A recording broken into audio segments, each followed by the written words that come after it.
Okay, so today we're going to be looking at the general theory from the Maclaurin series. Now the Maclaurin series is a special case of the Taylor series, but the Taylor series is not covered on this course. So if you want to look into that, then please do. It's very useful in mathematics. But as an introduction to the Taylor series, we look at the Maclaurin series alone. So with the Maclaurin series, it essentially allows us to approximate a function about a point, specifically 0. So the Maclaurin series allows us to approximate a function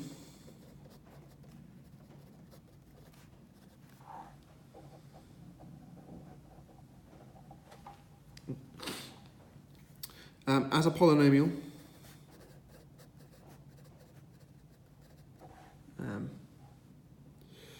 which is sometimes infinite, which technically means it's not polynomial, but we'll roll with it. Can't have an infinite polynomial.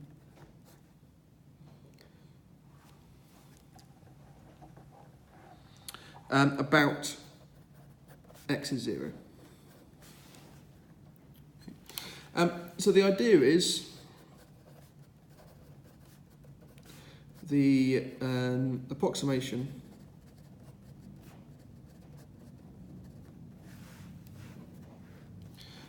shares the function value and all of its derivatives.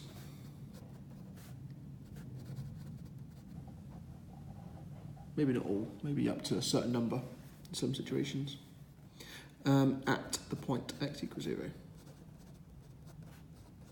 Depends how far you want to go. Okay, if you want a quadratic approximation, then you only go up to the second derivative, etc.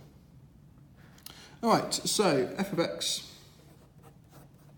therefore, is to be approximated as a polynomial, which can be written as AR times x to the r from r equals 0 to n. So this is an nth order polynomial, and f of x can be any function. So in my next video we'll be looking at a couple of examples, so sine, cos, log, exponential, etc. So we want the value and its derivatives of x is 0 to be the same for f of x as it is for my Maclaurin series.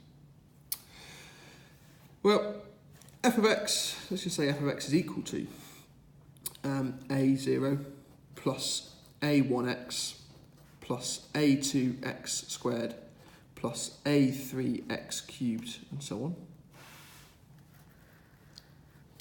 on. And we want f of 0 to equal f of 0. Therefore, when x is 0, I'll get that a0 equals f of 0. Okay, nice and straightforward.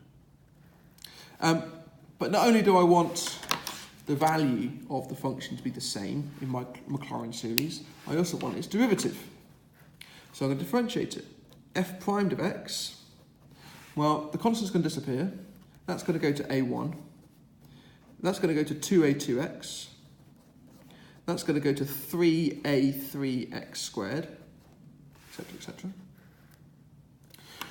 And therefore, plugging in x is 0, I'll get that a1 is equal to f primed of 0.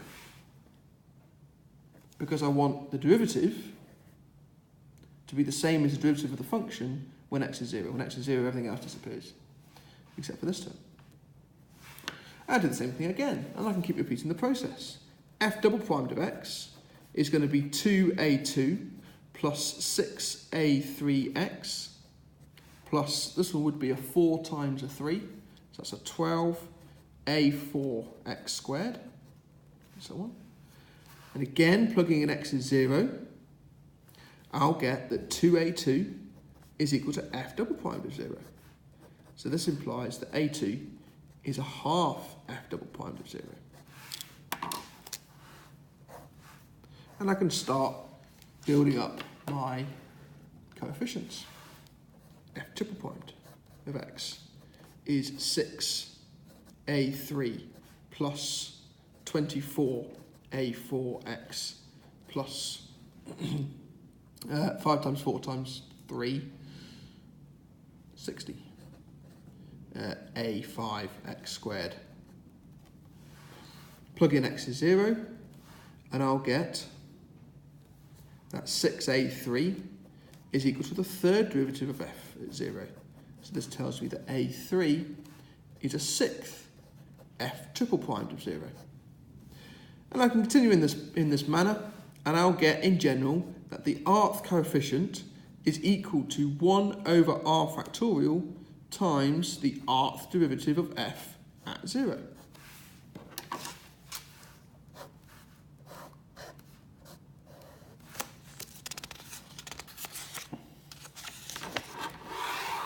So that allows me to state the Maclaurin series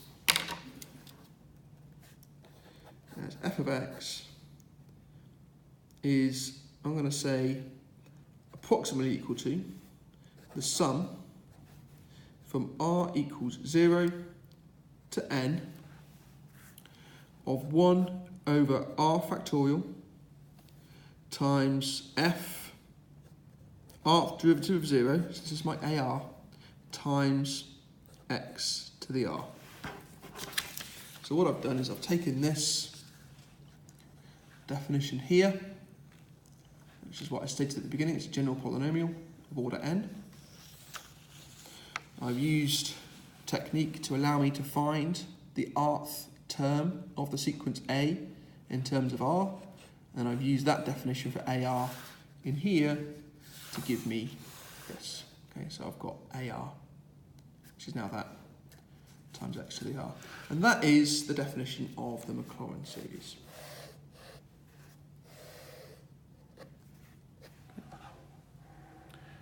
Which is a Taylor series about 0.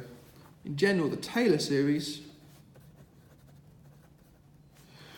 which you don't need to know for this course, is f of x is approximately equal to the sum from r equals 0 to n of 1 over r factorial times the rth derivative of a times x minus a to the r. So what you're doing is you're translating the function so that you're doing a Maclaurin series about x minus a, essentially. But that's a Taylor series. You don't need to know that, but that is how you would do it in the general case. Okay, watch my next video for some examples.